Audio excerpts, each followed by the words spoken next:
Hello, my dear friends. Today I'm talking about leaders, power, and the 10th house of nations. It's about mundane astrology topic. It's one of the oldest branches of astrological practice. So let's turn to the 10th house in a national chart. This house describes the nature of the government itself, its style, its strengths, its pathologies. Of course that we take in account also transits, progressions, or whatever. The head of the state, the planet ruling the 10th house, the ruler or whatever sign sits on the midheaven or on the cusp of the 10th house, is sometimes referred to the mundane astrology as the significator of the ruler. Its condition, its aspect, and the transits it's receiving tell you a great deal about the condition of leadership. International reputation and standing. The 10th house also governs how a nation is perceived to the world stage. The prestige, its moral authority, its place in the hierarchy of nations. A nation with the well-aspected 10th house tends to project strength and earn respect. One with the challenged 10th house may find itself isolated, disgraced, or struggling for legitimacy. The ruling class, an institution of power. Beyond just the head of the state, the 10th house covers the entire ruling apparatus. The government, the aristocracy, if it's the case, the corporate oligarchy, in modern terms, the judiciary when it acts as a political force, and the military leadership. The law as instrument of power. While the 9th house covers law and abstract system of justice, the 10th house covers the exercise of power through law, how authority is enforced, how leaders use legal structures to maintain control. The midheaven. As you know, it's a mathematical point at the very top of the chart. Literally is the highest point the sun reaches in the sky. But not all the time MC, midheaven, it's on the 10th house. Can be in the 9th house, in the 11th house. Depends. Let's see how this MC is working for each zodiac sign. Aries MC, a government that leads through boldness, speed, and often aggression. These nations tend to be pioneers or war makers, sometimes both. There is an impulsive quality to leadership here. Decisions get made fast and with consequences later. Taurus MC, it's about stability-oriented governments, often concerned with land, agriculture, natural resources, and financial security. Leadership here tends to be conservative, resistant to change, and sometimes stubborn to a fault. There is a quality of trying to hold on to what exists. Gemini MC, it's about governments that excel at communication, adaptation, and information. These nations often lead through ideas, propaganda, in both positive or negative senses, trade and media. Leadership can be clever but inconsistent. Cancer MC, it's about governments deeply tied to national identity, family, tradition, and emotional bonds with the people. These nations often have strong nationalist narratives. Leadership appeals to sentiment and collective memory. Leo MC is the royal MC. Governments here project grandeur, confidence, and personal charisma. There is often a personal quality of a leadership. The nation becomes identified with this leader. The shadow is arrogance and the concentration of power around a single personality. Virgo MC, governments that are dealing with administration, efficiency, public service, and technocracy. Leadership is practical and detail-oriented. The shadow is bureaucratic excess and the failure to see the big picture. Libra MC, Governments build around diplomacy, alliance, and the projection of fairness and balance. These nations often take mediating roles on the world stage. The shadow is indecision and an over-reliance on consequences. Scorpio MC, it's about governments that are associated with intelligence, secrecy, control, and the exercise of hidden power. These nations often have powerful security states or are involved in geopolitical power games not visible on the surface. Leadership here tends to be intense and sometimes ruthless. Sagittarius MC is associated with governments that have a strong ideology, religion, philosophy, and the projection of an universal mission. These nations often see themselves as having a destiny to lead, convert, or liberate the world, but in their terms. The shadow is imperialism and self-wrathfulness. Capricorn MC, it's about institutional power. Governments here are hierarchical, traditional, and focused on long-term structure. There is an appetite for order, authority, and the preservation of existing power structure. Aquarius MC, it's about the revolutionary governments or those built on ideals of equality, democracy, and collective freedom. These nations often experiment with new social structures. The shadow is radical disruption and ideological rigidity. Pisces MC, it's about governments associated with inspiration, sacrifice, idealism, and sometimes confusion or deception. Leadership here can be visionary but also elusive or prone to illusion. But what is important here? Okay, we can find the MC and the 10th house. For example, United States, because nowadays United States has impact everywhere. In this case, unfortunately, they have 10th house in Virgo, and there is Neptune, but MC, it's in Libra, and the ruler of 10th house and MC, for example, 10th house in Virgo is ruled by Mercury, and Mercury is retrograde in Cancer, in 8th house, and MC in Libra is ruled by Venus, that is also in Cancer, in 8th house, with Jupiter and Sun. So it's a powerful stellium in Cancer that has impact also to the 9th house, 10th house, 11th house, and also to 4th house, because we have to look the planets in the 8th house, what other houses are ruling. So let's see the ruler of the 10th house, because this planet becomes one of the most important points in the entire national chart. So, for example, if a country has Sagittarius on the MC, Jupiter is ruling 10th house. Where is Jupiter placed in the natal chart? If it's in the 2nd house, it's about national wealth. There may be a close relationship between the government and financial power. Perhaps a history of plutocracy or a government that derives its legitimacy from economic success. If Jupiter is in the 12th house, that means hidden matters, foreign lands, institution, leadership may be influenced by forces that are not publicly visible, foreign interests, secret alliances, or institutional structures that operate behind the scenes.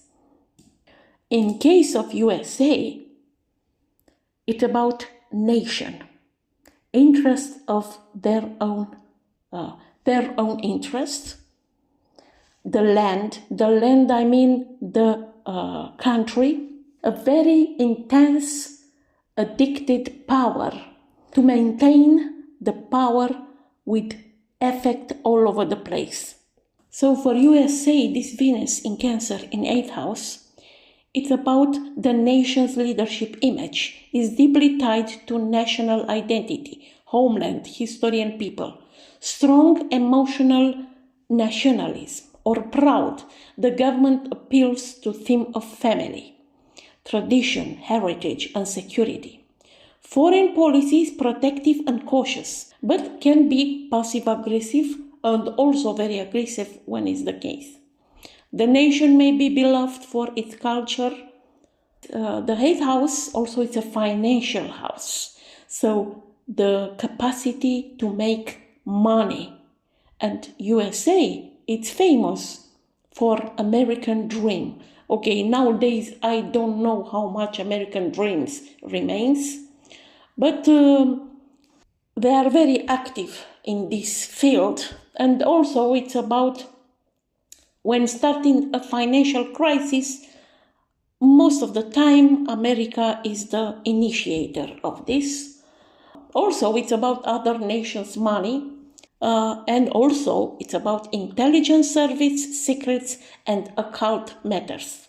Let's see how it's working each planet in this 10th house. Sun in the 10th house. This kind of country tends to be one where government and national identity are closely fused. The state is the nation, in a sense. There is often great visibility and pride associated with leadership. These nations tend to take their international standing very seriously. Moon in the 10th house, the people have direct influence on government.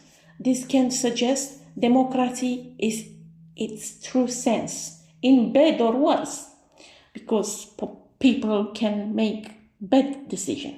Or it means that leaders are unusually dependent on public approval, popularity contests, or emotional narratives.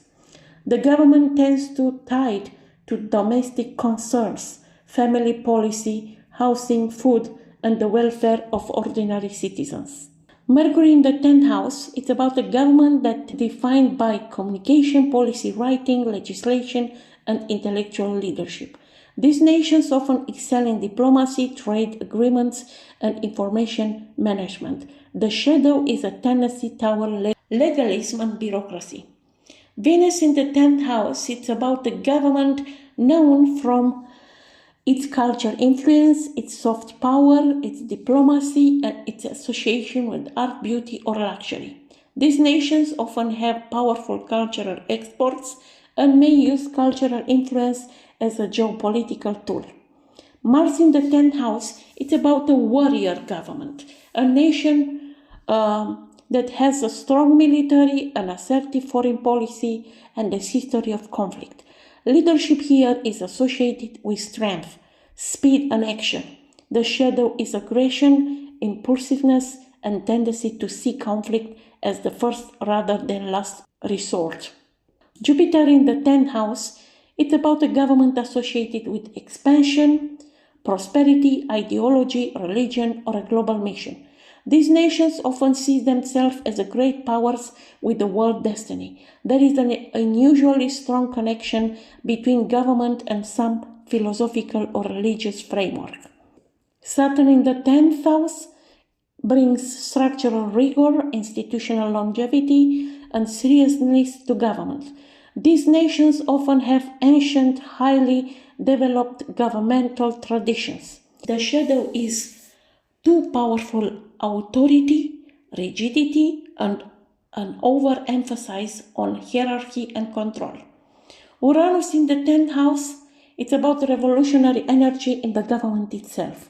Nations with Uranus on the 10th house often have unstable, unpredictable governments, a history of coups, revolutions, sudden leadership changes, or radical breaks from tradition. But they can also be genuinely innovative in how they organize political power. Neptune in the 10th house, and as we can see, USA has Neptune on the 10th house, can indicate a government whose leadership is idealized, mythologized, or wrapped in profound narrative. It can also indicate deception and confusion of leadership roles, or a government that rules through inspired vision. Okay, in the past used to be this one. The shadow is systematic deception and leaders who project an image very different from reality. Pluto in the 10th house, it's about governments associated with power, either the exercise of total control or the experience of profound governmental collapse and regeneration. These nations often go through radical, sometimes violent transformations during their evolution. When it's about transits over the 10th house, but I'm talking about big planets, not small ones. So, if Saturn is transiting the 10th house, it's a period of governmental accountability, restructuring, pressure, and sometimes severe limitation. If the government has been built on shaky foundations, Saturn will expose this. Leadership changes are common, austerity, contraction. The bills come due period. But if the leadership did a good job, now they have a bonus, a reward from Saturn. Jupiter transiting over the 10th house. It's about the expansion of governmental power, international prominence, optimism, and confidence in leadership. These periods often coincide with elections won by confidence-inspiring figures or diplomatic breakthroughs. But we have to take in account that Jupiter is very judgmental. I mean, a moral code that is applied for the government. If it's the case, otherwise Jupiter can be very tough during his transit. If Uranus is transiting the 10th house or aspecting its ruler, there are unexpected leadership changes, revolutions, coups, sudden elections, the rise of previously marginal political forces. The establishment is disrupted, old hierarchies crack, new and surprising figures emerge into power. And if you are looking to the USA chart, we can see that Uranus, they will have Uranus return in the 7th house of relationship with other countries, where already USA has Mars and Uranus. Aggressive ideology and imposed attitude, it's already a mess if we look around. And this Uranus, it's aspecting the 10th house. Yeah. But it's expecting also MC in Libra. So we don't know what kind of change can be done, but they need to change the approach. We don't know what will happen. We will see.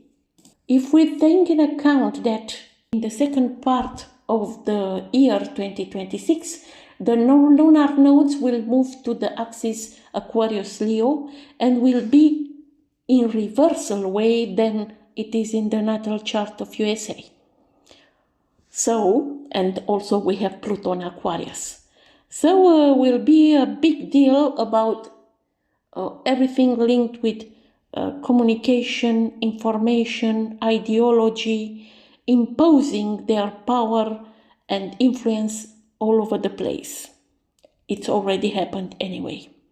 If Neptune is transiting the 10th house or aspecting its ruler, it's a period of leadership confusion, idealization. The public may be captivated by a leader who turns out not to be what they seem. Or the government operates in an increasingly unclear, secretive or deceptive manner. National direction becomes foggy.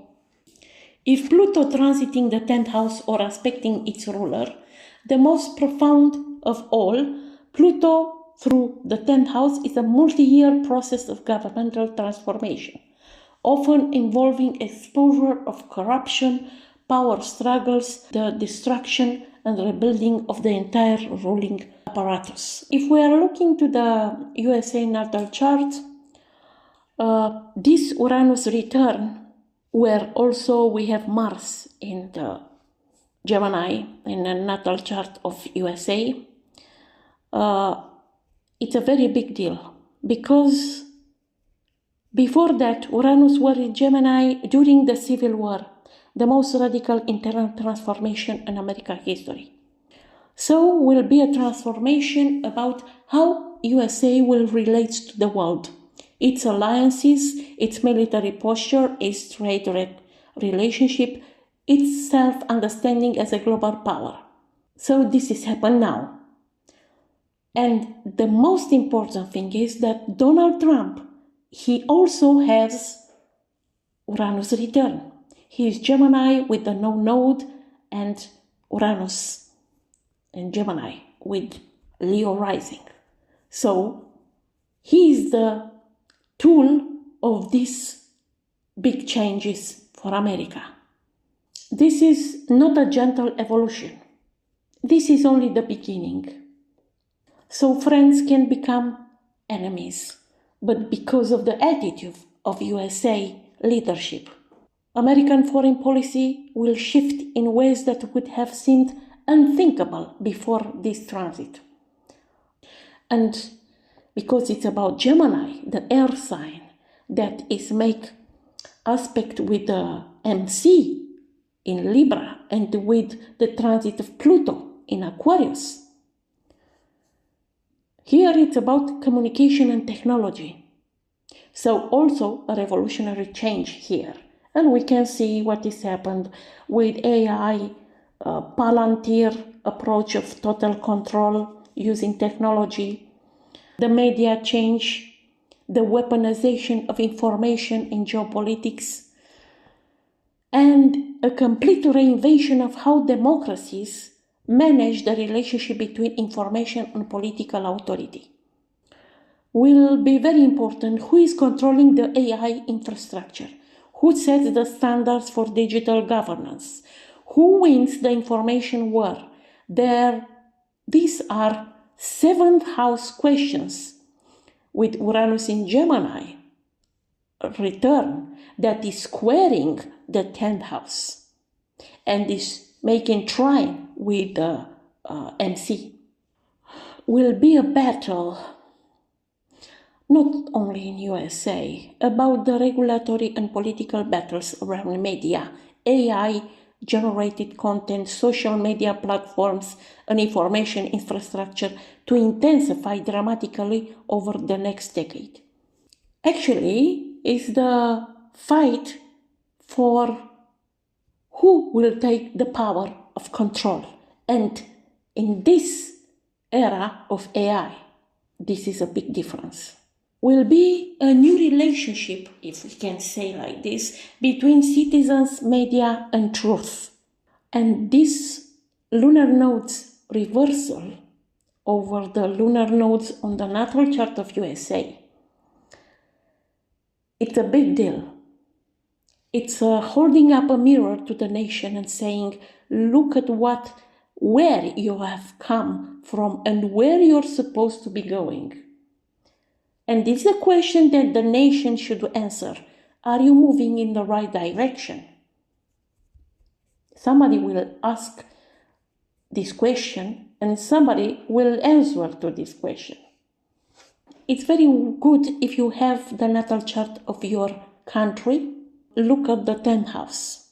Identify the 10th house, the midheaven. Find the ruler of the 10th house and the ruler of MC, because can be different. Identify the planets of the 10th house, the aspects that are forming, also with the ruler of the 10th house and to the ruler of the MC. Also check the current transits to see what is triggered, what is activated, especially conjunctions, squarings or opposition, the main aspects. Also the eclipses are very important because on the United States will be activated the axis 3-9, communication, diplomacy, relationship with the foreign lands, and so on. So I'm waiting your comments and questions down below. Until next time, I wish you all the best.